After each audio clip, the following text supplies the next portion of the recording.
더 주님을 높여드리는 예배자가 되기 원합니다. 아버지, 저희가 코로나로 인해서 예배를 집에서 영상으로 보면서 드리지만 이 시간 충만히 임자여 주시옵소서. 주님의 예배 가운데 만나기 원합니다. 주님, 저희 마음을 환영합니다. 감사합니다. 예수님 이름으로 기도했습니다. 아멘.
주님 거하신 주님 찬양을 나 영원한 생명 되신 예수님 목소리 높여 찬양하고 주님만큼만으로 나는 만족해 나 영원히 거하신 주님 찬양을 나 영원한 생명 되신 예수님 목소리 높여 찬양을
여러분 반갑습니다.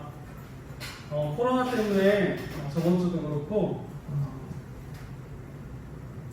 이번 주도 저희가 영상으로 만나뵙게 됐어요. 그래서 빨리 우리가 함께 만나서 예배할 수 있었으면 좋겠습니다. 여러분들은 선생님 보고 싶은가요? 선생님 보고 싶은데 여러분들은 별로 안 보고 싶죠? 네, 선생님이 같이 기도하고 함께 말씀 나누면 좋겠습니다. 하나님, 이 시간 주님께 예배하기를 원합니다. 저희가 함께 모여서 예배하지는 못하지만 이 온라인 예배를 통해서 또 영상 예배를 통해서 우리가 마음을 다해서 하나님께 예배하는 시간이 되기를 주님 원합니다. 우리 가운데 임자하여 주시고 우리 가운데 은혜 부어주셔서 우리가 말씀을 통해서 또 하나님을 알고 하나님을 사랑하고 그렇게 하나님 신앙의 본질 가운데 나아가는 우리 모두가 될 수 있도록 이 시간 깨달을 수 있는 은혜를 부어주세요. 성령님 함께하여 주세요. 예수님 이름으로 기도하였습니다. 아멘. 네, 오늘 여러분하고 같이 나눌 말씀은 정직함입니다. 그래서 여러분들은 정직이 무엇인지 알고 계신가요? 혹시 정직한 사람이라고 들어보셨어요?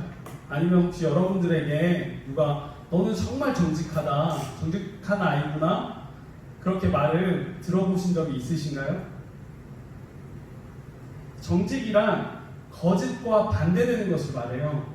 마음에 거짓이 없고 꾸밈 없이 바르다는 뜻이 정직하다는 뜻입니다. 반대로 거짓은 남을 속이고 없는 일을 꾸며내서 만들어내는 것을 거짓이라고 그래요. 그래서 우리가 흔히 거짓을 지어내고 거짓말을 많이 하는 사람들에게 거짓말쟁이라고 말을 표현하기도 해요. 이처럼 정직한 사람은 거짓을 말하지 않고 있는 그대로 사실을 말하고 또 정직하고 올바르게 말하고 올바르게 행동하는 사람을 정직하다라고 말하고 있어요. 성경에서도 하나님은 정직에 대해서 중요하다고 많이 말씀하고 계세요. 같이 한번 말씀을 볼게요. 네, 잠언서 11장 3절을 보면 정직한 사람의 성실은 그를 인도하시지만 신실하지 못한 사람은 정직하지 못한 것 때문에 망하고 맙니다 라고 말씀하고 있고, 또 잠언 11장 6절에서는 정직한 사람은 의로움으로 구원을 받지만 정직하지 못한 사람은 자기에게 살에 잡히고 만다라고 말씀하고 있어요. 또 15장 8절에서는 여호와께서 악인의 재산을 미워하셔도 정직한 사람의 기도는 기뻐하신다고 말씀하고 있어요. 지금 잠언서 11장 3절 6절 또 15장 8절 이렇게 세 개의 구절을 읽었지만 성경에서 정직이라는 단어가 나오는 구절만 해도 125개가 됩니다. 그 125개라는 숫자는 정직이라는 단어가 들어가 있는 구절만 말하는 거예요. 정직이 나와 있지 않지만 정직에 대해서 말하고 있는 말씀은 너무나도 많이 있어요. 그처럼 하나님은 정직한 자를 기뻐하세요. 그만큼 우리에게 정직함이 너무나 중요한데 여기서 여호와께서 악인의 죄인을 미워하셔도 정직한 사람의 기도는 기뻐하신다고 말씀하고 있어요. 그래서 우리가 정직할 때에 하나님께서 기뻐하시고 또 그 기도를 들으신다고 응답하신다고 말씀하고 있어요. 또 시편 1편 6편에 보면 의로운 사람의 길은 여호와께서 지키시나 악인의 길은 망하고 있다고 말하고 있어요. 의로운 사람의 길은 정직한 사람이에요. 그리고 악인의 길은 거짓말쟁이, 거짓을 행하는 사람을 악인이라고 말해요.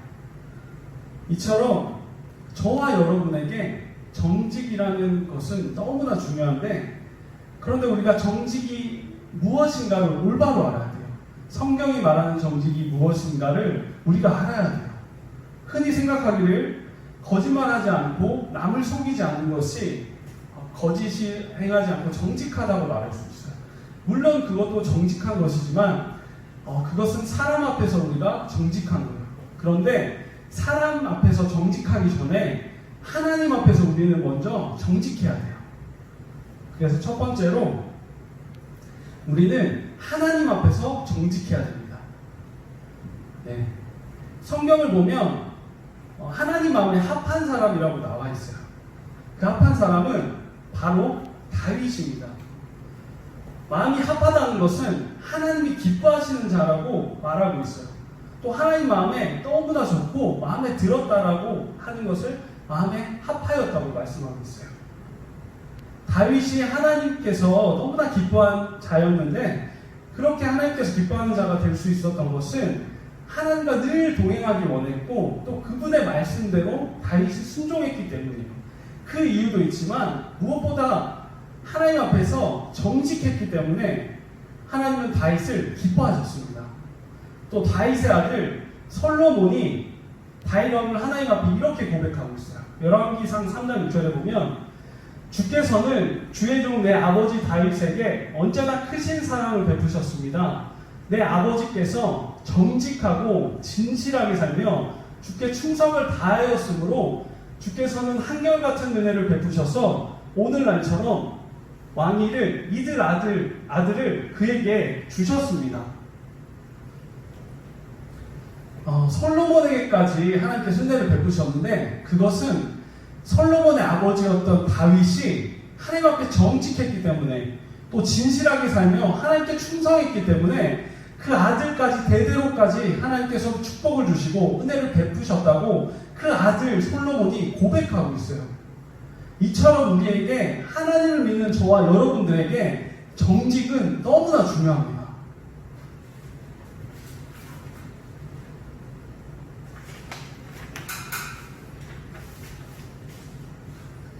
그래서 우리가 정직에 대해서 하나님 앞에 정직한 것이 무엇인가를 사울은 이스라엘의 첫 번째 왕이에요.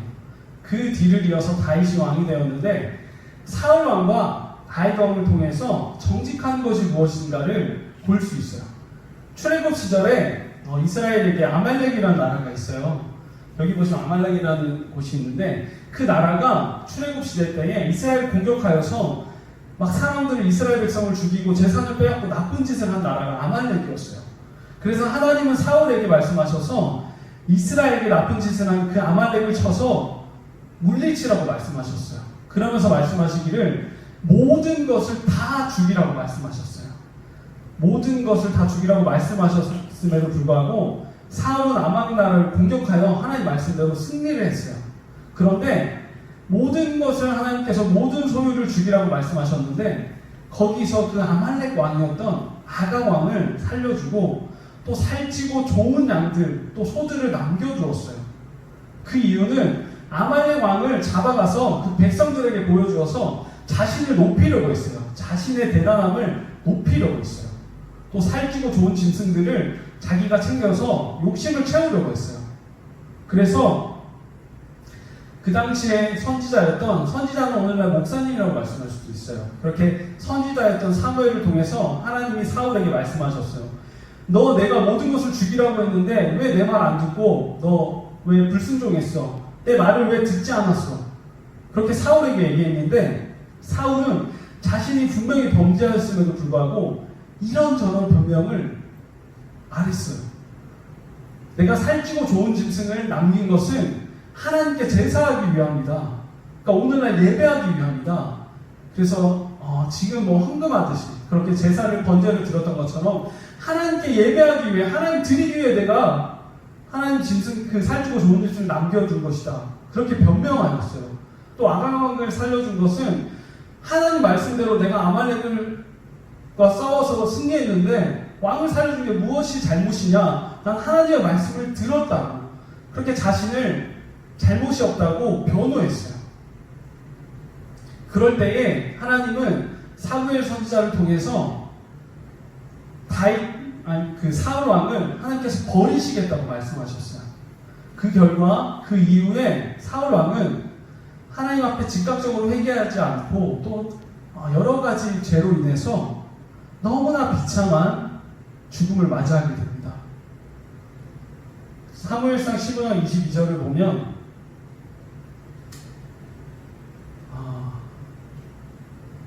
여호와께서 번제와 그 밖의 제사를 드리는 것을 순종하는 것보다 더 좋아하시겠소. 순종하는 것이 제사보다 낫고 여호와의 말씀을 듣는 것이 수장의 기름보다 더 나은 것이라고 지금 말씀하고 있어요. 그러니까 우리가 예배하는 것보다 하나님 말씀 듣는 게 더 먼저라는 것이에요. 근데 사울왕은 하나님이 범죄했다는 사실을 알려주면서 불구하고 즉각적으로 회개하지 않았어요. 그 결과 하나님 앞에서 버림을 받게 되고 말았어요. 그런데 반대로 다윗을 한번 살펴볼게요. 다윗은 자신의 부하인 우리아의 아내 밧세바를 빼앗았어요. 그 아내를 빼앗고는 남편인 그 우리아를 전쟁터로 보내서 죽도록 만들었어요. 그렇게 큰 범죄를 저질렀을 때에 하나님은 또 선지자를 보내셨어요. 이번엔 나단 선지자를 보내셔서 다윗에게 범죄한 사실을 가르쳐 주셨어요. 그때의 다윗은 사울과 달리 즉각적으로 회개했어요. 오 하나님, 제가 범죄하였습니다. 제가 잘못하였습니다. 저를 용서하여 주시옵소서.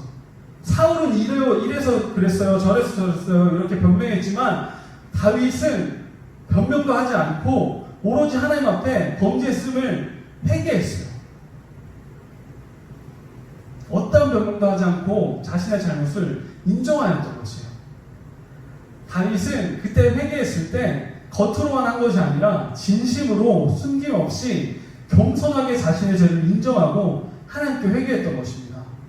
그 당시의 왕은 엄청난 힘을 가졌던 사람이에요. 말 한마디면 모든 것을 할 수 있는 그렇게 막강한 힘을 가진 사람이었어요.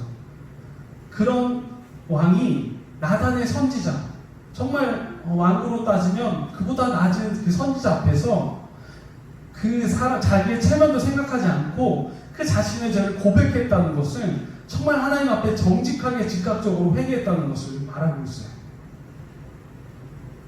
이처럼 사울과 다윗을 통해서 우리가 볼 수 있는 것은 하나님은 우리를 사랑하셔서 우리의 죄를 깨닫게 해주신다는 것이에요. 악한 길로 가지 않게 하기 위해 죄를 깨닫게 해주세요. 근데 우리가 사울과 다윗을 통해 볼 수 있는 것은 우리가 하나님 앞에 즉각적으로 회개해야 된다는 것이에요. 그런데 우리가 이것저것 변명하고 이래서 그랬어요, 저래서 그래서 남 탓하는 것은 하나님 앞에 정직하지 못한 겁니다.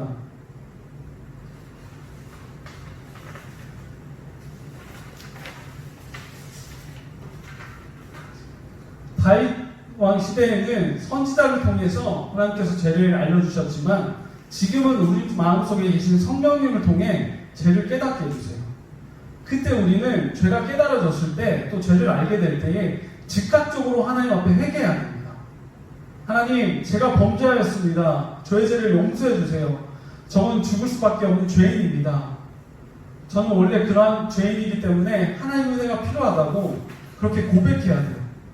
그것이 말하는, 바로 성경이 말하는 정직입니다.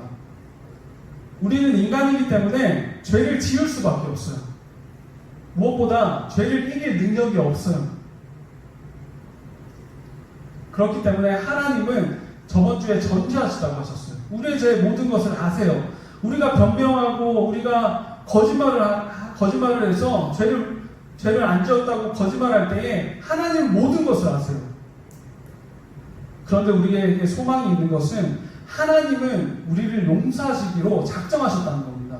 그 증거는 예수 그리스도를 통해서 우리의 과거의 죄, 현재의 죄, 미래의 모든 죄를 용서하셨다는 사실이에요. 그래서 구원하셨다는 사실이에요. 그래서 우리가 죄를 깨달아질 때는 즉각적으로 하나님 앞에 나아가서 진심으로 회개하는 자리에 가야 됩니다. 그것이 성경이 말하는 하나님 앞에서의 정직함입니다.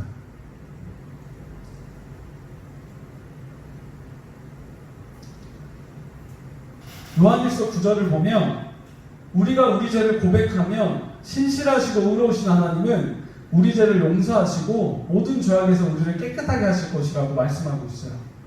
이처럼 우리가 죄를 고백하면 하나님은 모든 죄를 용서해 주세요. 네, 두 번째로는 우리가 사람 앞에서도 정직해야 합니다. 여러분들이 부모님이나 선생님 또 친구들에게 잘못을 하여서 혼이 날 때 무서워서 막 변명을 하거나 거짓말을 합니다. 그런데 그 거짓말하는 것은 정직하지 못한 것입니다. 그래서 우리가 잘못을 하면 예를 들어서 친구와 동생이랑 싸웠을 때 부모님이 거기에 잘못을 해서 말할 때에 우린 인정해야 돼요. 뭐 동생이 이래서 이랬어요. 동생이 먼저 때렸어요. 친구가 먼저 놀렸어요. 이렇게 변명하는 것이 아니라 다른 사람이 어떻게 했던 간에 내가 지은 잘못을 하나님과 또 부모님과 선생님 앞에 정직하게 고백해야 돼요. 다른 사람의 잘못은 하나님께 맡기고 선생님께 맡겨야 돼요. 그래서 내가 잘못했다고 인정하고 친구에게 사과하고 동생에게 사과하고 부모님께 죄송하다고 말할 수 있어야 돼요. 속담에 보면 바늘 도둑이 소도둑이 된다는 속담이 있습니다.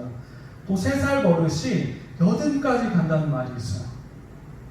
우리가 어릴 때부터 정직하게 살아가면 하나님이 기뻐하시는 자, 다윗과 같이 하나님 마음에 합한 자가 될 수 있어요. 그런데 어릴 때부터 거짓말하고 남을 속이기 시작하면 죄가 더 큰 죄를 만들어내서 우리는 악한 길로 갈 수밖에 없어요. 그래서 우리는 하나님 앞에서 먼저 정직해야 되고 사람 앞에서 정직해야 됩니다. 그래서 우리가 범죄했을 때에 하나님 앞에 즉각적으로 회개하고 또 잘못한 사람에게 나아가서 사과하고 미안하다고 잘못했다고 용서를 구하는 자세가 우린 정직한 자세를 가진 사람이라고 말할 수 있습니다. 그렇게 우리가 정직하게 살아갈 때에 여러분들이 지금 코로나로 인해서 너무나 혼란스러운 이 시대 가운데 정말 하나님이 기뻐하시는 사람, 이 세상 가운데 세상의 빛이 되고 소금이 되는 사람이 될 수 있습니다. 그래서 우리 모두가 정말 다윗과 같이 하나님 앞에 마음에 합한 그런 하나님이 기뻐하시는 자가 되었으면 좋겠습니다. 선생님이 기도하고 마치면 좋겠습니다.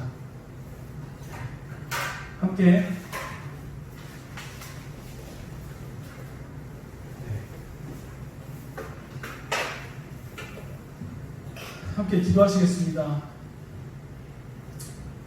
하나님, 오늘 말씀을 통해서 정말 정직을 배웠습니다. 우리가 어떻게 나아가는 것이 정직한지를 더 깨닫기 원합니다. 정말 하나님 앞에 정직하기를 원합니다.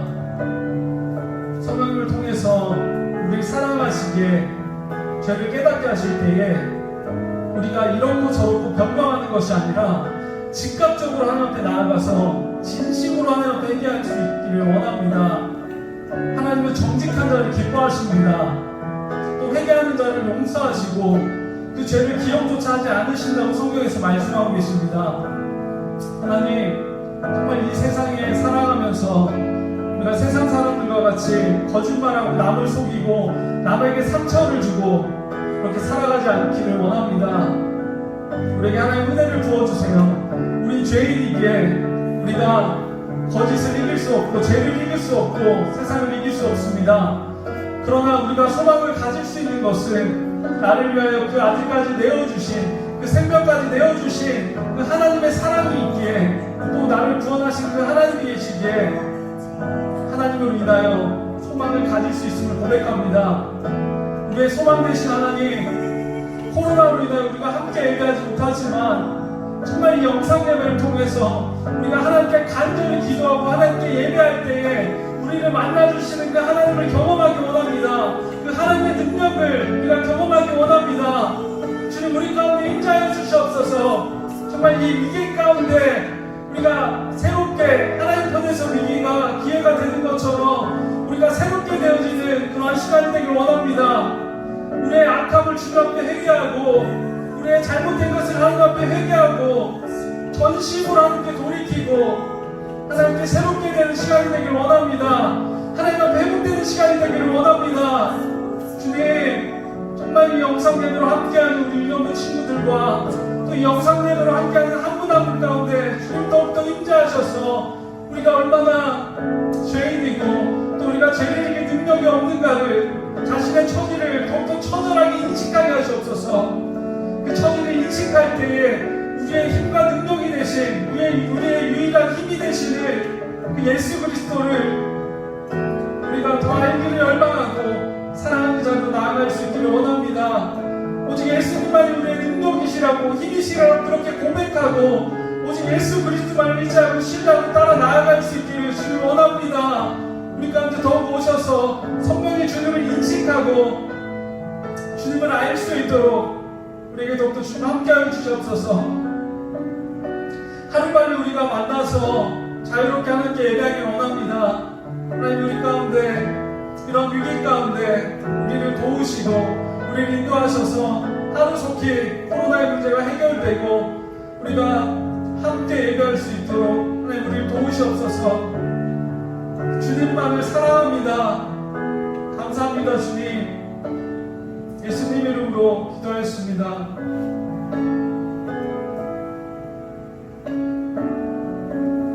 친구들 안녕하세요.